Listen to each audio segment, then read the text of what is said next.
What is up, everybody? Welcome back to another edition of the Sheehan Show here on Sherdog.com, and I am back with another top 5 bets for the weekend in the world of mixed martial arts, and it's UFC 302 this weekend, and all my bets are from UFC 302. I'm very much looking forward to this card. I actually did a podcast with my colleague and good friend Ian O'Neill about 302, 303, and 304. If you haven't checked that out yet, it's here on the Sherdog YouTube, amongst other places, so check that out, please. But I'm very much looking forward to this one and the next two as well. I think it's a hot time, if you want to put it that way, for the UFC. Planning, obviously, to go up to the McGregor press conference here on Monday as well, which will obviously lead into the next one, and then we have Manchester as well. So it's a very good time, I think, for the Ultimate Championships biggest fights. You know, we have the Apex ones in the middle of it. Like, if you're asking me now, could I name an Apex fight in the next 3 months? Maybe I'd be able to pull one out of my hat somewhere, but like the big ones are what people are watching this show for, or are watching the preview show that the lads, Sheehan and Duffy do every week for the small shows and the big shows. But it's the big shows that, like, they get you going. That's why you watch the small shows, to see the lads climb to the big shows and be in big fights like this. So this is why we do it. This is why we do it, as they say, and I'm really looking forward to this. Now, again, like, I'm pretty positive about this pay-per-view, but I saw a few people talking about it and they're maybe not as positive as me, and I get that as well. I think there's a few fights that are like, I think some people would really like them from the hardcore audience. Now, would any of the casuals? No, I'm probably not, but I realize that's like a niche within a niche, but still, I'm very much looking forward to some of them. Some fighters like that, I see they're on the card and I immediately go like, well, I'm looking forward to that. Like, I'm a big fan of Jailton. Almeida. Okay, his last couple of fights maybe not amazing, but Kevin Holland, anytime he's on a card, maybe not a massive fan of Kevin Holland, but anytime he's on the card, Zaleski's the Santos, anytime he's on the card, I'm watching it.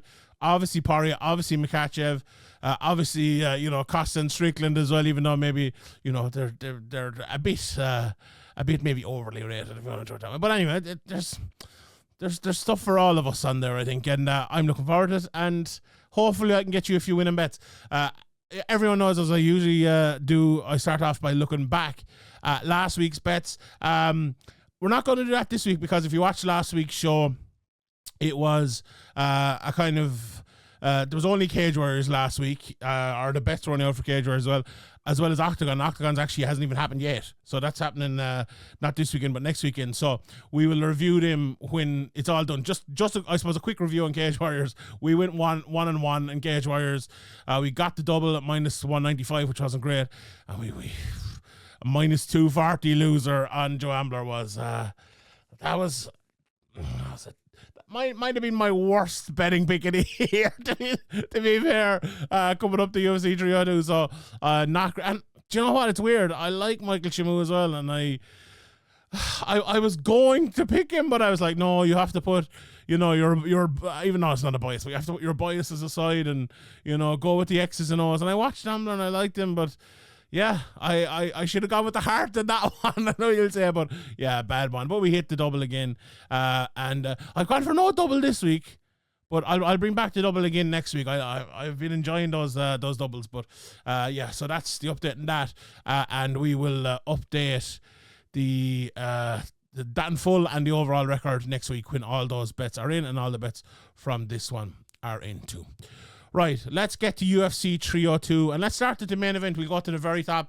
My first bet of the week for this week is Islam Makhachev to win by submission, and that price is +110 at the moment. Now, I looked at this yesterday. It was +120, I believe.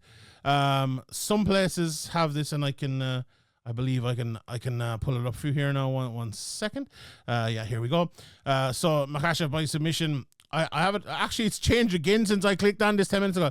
Plus 105 here now, but it's out as far as minus 120 in some places. Makhachev to win by submission. And as you could, I think if I can click here, you'll be able to see it.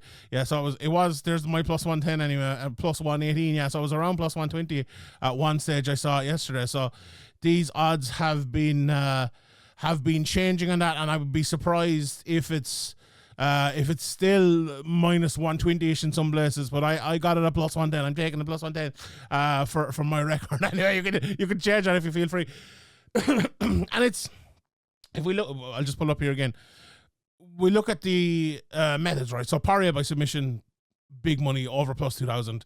Makhachev by KO, plus 275. And then plus 650 for Poirier. Then we look the fight to go to decision. They think the fight doesn't go to decision, minus 550. So what the bookies are basically telling you here is the most likely method of victory is Makhachev by submission. They don't think it'll go to a decision, and they do think Makhachev will win by submission in terms of the odds, if you want to look at it that way. So that's what the bookies are going with.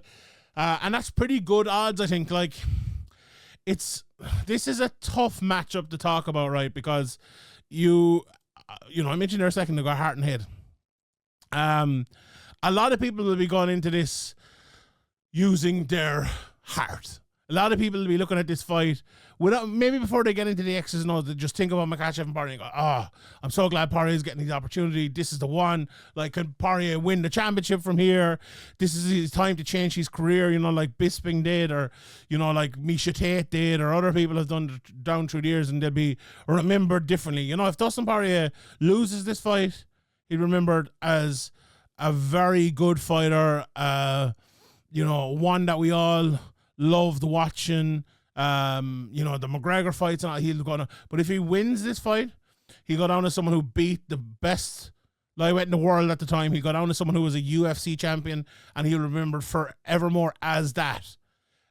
So this is, in terms of that, it's massive, right? So that, if you are looking at the fight that way, you're going, and you are an MMA fan, nothing against Makhachev or anything like that, but the vast majority of MMA fans are going to be like, God, I hope Poirier wins. And then when you say, I hope Poirier wins, you're thinking like, right, how can he win? Okay, this is how he can win. He can do this and this. And you might play kind of Poirier's chances up in your head. My job is not to do that. My job is to do the opposite of that. And my job is to look at the cold, hard facts of it. Now, the cold, hard facts don't say that Makhachev will absolutely win this fight 100 times out of 100. Absolutely not. But it would be a high number, I think. It's a bit of a tough one to analyze in terms of given the respect to Poirier at the same time as saying Makhachev is like the massive favorite. I'll give you an example of a fight that was kind of like this in terms of just the thought around, not the fight itself, but Bobby Green versus Jim Miller, UFC 300. Everyone was like, Jim Miller on UFC 300, absolutely brilliant. I think I mentioned this on the other podcast as well, but like, oh, brilliant. Him there with Bobby Green, great fight, I can maybe get a win. And I was thinking to myself, this is a horrible matchup for Jim Miller at this stage of his career. Bobby Green, okay, Bobby Green's not the most consistent guy in the world, but I think at Bobby Green's stage of his career, this is the best Bobby Green has ever been. He hits hard, he's knocking lads out, but his cardio is now on point, and he can go 3 rounds or 5 rounds. Bobby Green has turned into a good, solid fighter, and Jim Miller is still a good, solid fighter, but he's older now, and when you're on 100 and 300, a bit of time has elapsed there, and what happened. We all saw it fight. It went to decision, but that fight was over long before that. And this kind of reminds me a little bit of that, and not the same way as like the fight itself, or I think Poirier has a lot better chance, let's say, than Miller had in that fight, with no disrespect to either of them. But you have like the young, up and coming, and this again, this is very much on a different level to that fight. A guy who's young and still up and coming, even though he's the champion, against the guy who has been around for a long time, and like. Here are 2 questions. Is this the best Islam Makhachev has ever been going into this fight? Would you predict that? I think most people predict, yeah, it probably will be. Like, Makhachev's not on the decline or anything. And could you say the same about Poirier? I don't know if that's the case. Like, he's 35 years of age now. Those McGregor fights where he looked absolutely phenomenal were 2021, so that's 3 years ago. You know, the fights before that where he looked phenomenal going in to before the Khabib fight where he fought Max Holloway, Eddie Alvarez, Justin Gaethje and beat them all, and Anthony Pettis too, or in 2017, 18, 19. The first of them against Anthony Pettis 2017. That was 7 years ago. You know, 2019, that was 5 years ago. He fought Khabib. You know, it's April 13th was when he fought Max Holloway 2019. It's over 5 years ago when he was, you could say he was probably at his peak. Now, that doesn't mean he's still not a very good fighter or anything like that, but I think it does mean he's not a fighter who is going to improve. And if you look at the last few fights, okay, the Justin Gaethje fight, he got knocked out. The Benoit Saint-Denis fight, he was kind of, you know, losing until he was winning. Now, I always thought he was winning that fight. I just think he's a far superior fighter than Saint-Denis. But if the fighter that showed up in that Saint-Denis fight shows up here, I think Makhachev is definitely winning, like definitely winning that fight. And, you know, rather than going on for 20 minutes completely about this fight, that's kind of the way I look at it. Like, I think Poirier will come out and he will do what he does. He will try to get his striking going. He will try to get on the end of his jab. He always takes time to kind of get into a fight a little bit. Something always kind of goes haywire in the first round or two. Even if it's, when I say haywire, something small, even like maybe a takedown, or he gets clinched, or he just can't get into his rhythm. And then he does get into the rhythm more and more. I think the problem when you're fighting Makhachev is if that happens, he has probably taken you down and beaten you up badly for those 2 rounds. Then you're too tired to maybe start your game, maybe too hurt, and maybe finished by that time, you know? So,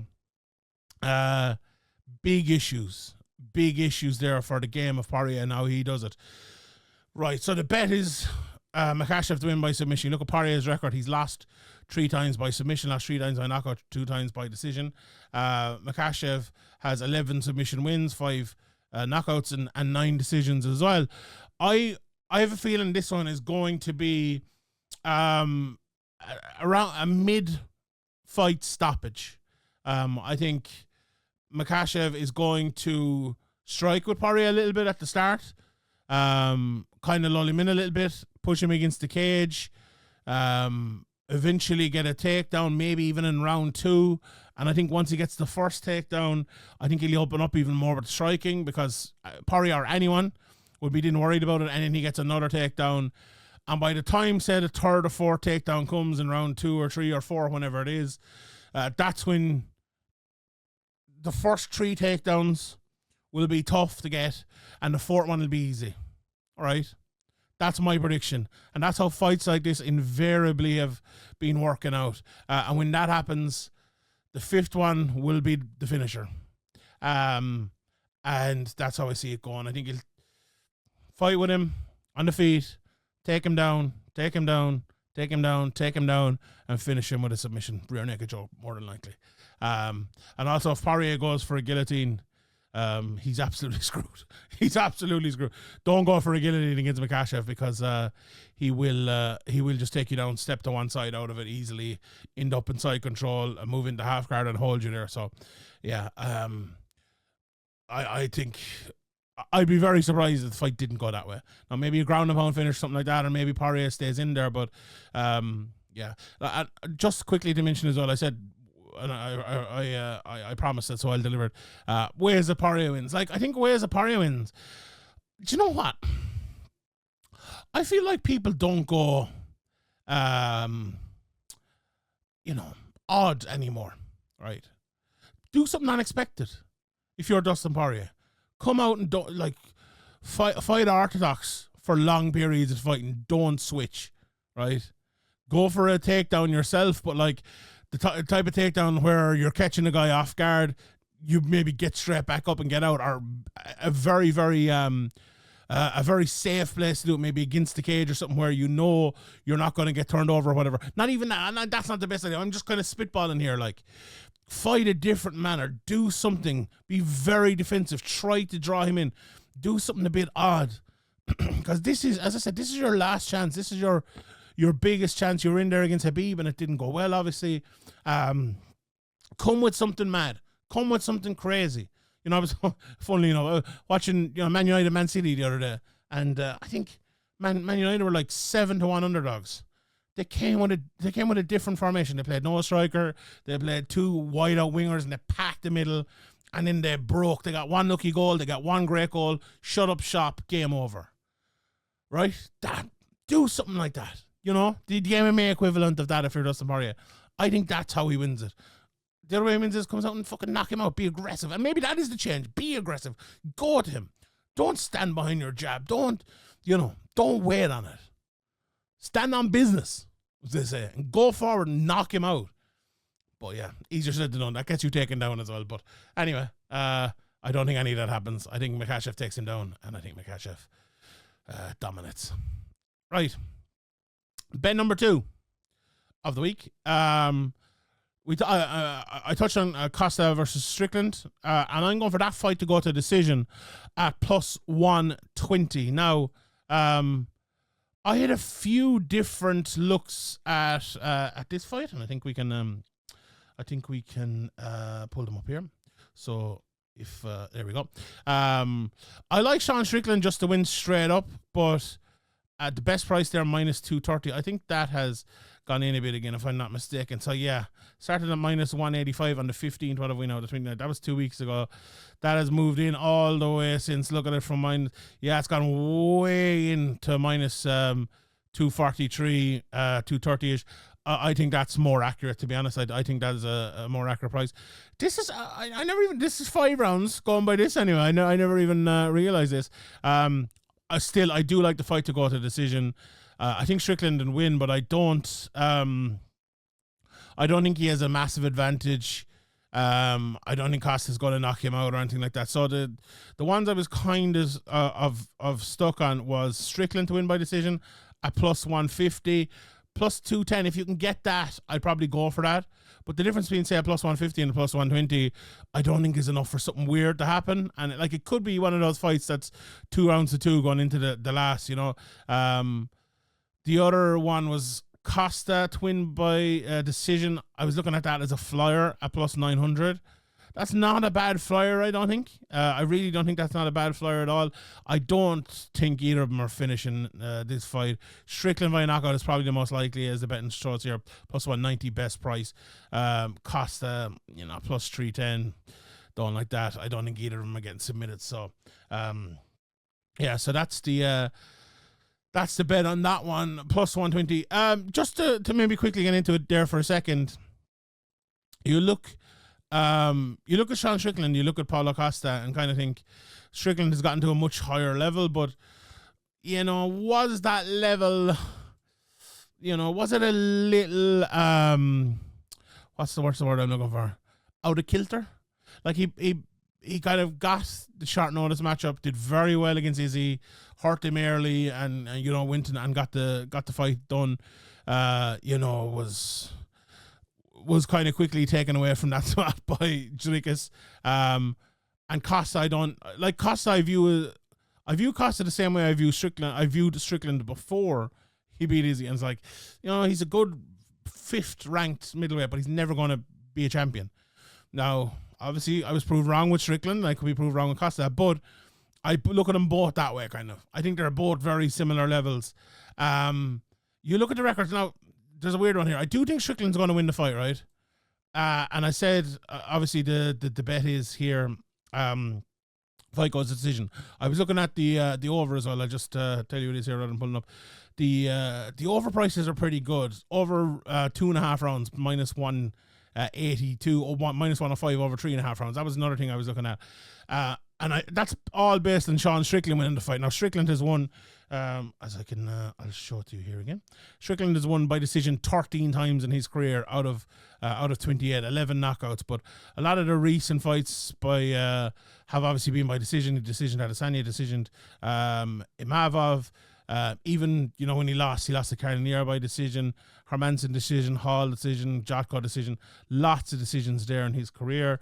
But Hachinho, not so much. Only gone to decision 4 times in his career. Only won it twice. But as I said, I'm betting on this being a Sean Strickland win, and I think the most likely outcome for him in most of his fights is the fight to go to a decision. Why do I think he'll win? I think Costa is fast, but I don't think he's fast enough to break down the defensive way that Sean Strickland fights. I don't think he's good enough to completely shut out the jab of Sean Strickland, and really does. That's it. I think Strickland will kind of jab him up and walk around him for 5 rounds. There's going to be a few big things that happen throughout this fight that'll probably win around for maybe a Costa or win around for a Strickland. But I think they'll survive and they'll get through it and they'll go to decision. So I like that bet. I like that price. Plus 120, fight goes to decision. The next bet I'm looking at here is in the heavyweight division, and it's Jailton Almeida versus Alexander Romanov. And I'm going for the over in this. Over 1.5 rounds at minus 104. Again, you look at the records of these, and you can probably tell why it's a bit of a better price. They haven't gone to a decision that many times, but invariably at heavyweight, Almeida, apart from the early days, has been going a little bit longer. So three of his last 4 fights have gone past this time. So it was round 2. Actually, that one didn't, but it was close enough in round 2 where he lost the blades. The Derek Lewis fight went to a decision, and the Shamil Abdirahimov fight went 3 minutes into the second round. Romanov went to decision last time out, and 2 fights before that, a couple of fights before that as well, went into the last seconds of round 2. So in their most recent fights, there have been first rounds, make no mistake about it, but they have been going long as well. And I think Almeida will be just a little bit too good for Romanov. You look at the fighters he has lost at: Tybura, Volkov, and that's it. He's never beaten anyone who's better than Almeida. Not even within a shout, even of Sherman, Vandera. Again, I'm looking at this as an Almeida kind of push against the cage for a while, take down for a while, and maybe struggle to get Romanov out of there for a little bit. Like Romanov, he's been finished in one of those fights against Volkov, and it was TKO. We see most of Almeida's fights are submissions, 12 submission wins out of his 20 wins. So I think looking at that Almeida Derek Lewis fight kind of changed my mind on Almeida a little bit, and that at heavyweight anyway. Struggles a little bit to finish guys at heavyweight, and now Derek Lewis, and look, he'd finished guys before that at heavyweight, but at this sort of level, and I think that going forward will be an issue for Almeida. I think he's gonna, I think he'll end up going back down to 205 because of that. I think he's gonna reach, and I think he's very good. Something could change for him, and he's still improving. He's still young in the game, but I do think this one's going to be a little longer. I wouldn't at all be surprised if he finished him towards the end of the second or maybe in the third, but I do think this one could go to decision as well. But I fancy Almeida. If I was fancying Romanov to win this fight, I probably wouldn't be going for this bet of the over 1.5 rounds. But the fact it is Almeida, I think it'll take takedowns to win this. I think he'll be on top for a round. I think he'll take a little bit of time to get it in the second round, and it'll take a little bit of time to finish it as well. So the over 1.5 rounds there. Right, I feel like I've gone longer than I usually go on this podcast. So let's get through the last 2 bets here. The one underdog, well, actually, I was going to say the one underdog pick I've gone for. 2 of the first 3 are underdog picks as well, if you look at the price. But the underdog in terms of the money line, and I've only gone for one money line fight this time, and I will give you my picks in the money line fights in a second. I'm going for Zaleski to Santos at plus 155. over Randy Brown. And so this is one of those fights, and I say this often on this show, but I look through the fight. So I look through, let's say, Paulo Makhachev. Okay, I think Makhachev will win that. Costa Strickland. Okay, I think Strickland will win that. Holland, okay, I think Holland win. Right, and I got down to Zaleski, Dos Santos, Randy Brown. And I think Dos Santos will win that. And I looked at the prices, and you're giving me plus 155. So my mind was kind of made up from that point. But then I kind of went and I look at the records again, and I think it reinforced my pick. Now, okay, last time out, Dos Santos drew with Minard Fakhretdinov. Maybe not his best performance. Fakhretdinov is a good fighter. He beat Benoit Saint-Denis a couple of fights before that. He's beaten Abu Bakr and Magomedov. Now, he fought twice in 2023. It was 2021 before he fought before that. And he hasn't fought that much. It was 2020 against Muslim Salagov and a loss before that. But I've always liked, Zaleski. I think he's a tough guy. He's a finisher.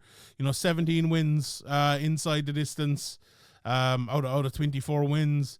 And I think a guy like him against a guy like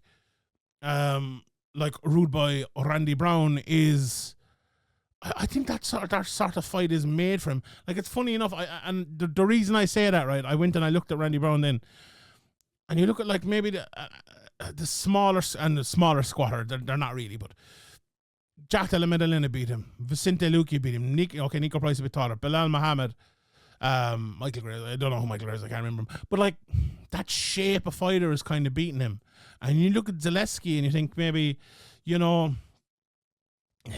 now these are further back, but like Strickland, who's obviously up and fighting at, light heavyweight and middleweight, Curtis Malinder, Lyman Good, who's a bigger, taller guy, Max Griffin, he's beaten that sort of guy. And, even Fakhretdinov last time out with the, he's a slightly bigger guy. I don't know, just like the optics, the outside view of this fight, I feel like at all points, for me anyway, to the Zaleski Dos Santos. Now, people might disagree with that completely. And watching the X's and O's, I went back and watched a bit of a Randy Brown fight, a bit of a Zaleski Dos Santos fight, and I'll admit this freely. I don't know whether it was my bias, having kind of decided who I was picking before I watched the tape, which I probably shouldn't do, but the way Randy Brown fights, and he's very long and tall, and like he will push you against the cage, and he will go for a takedown, but he likes to strike kind of long.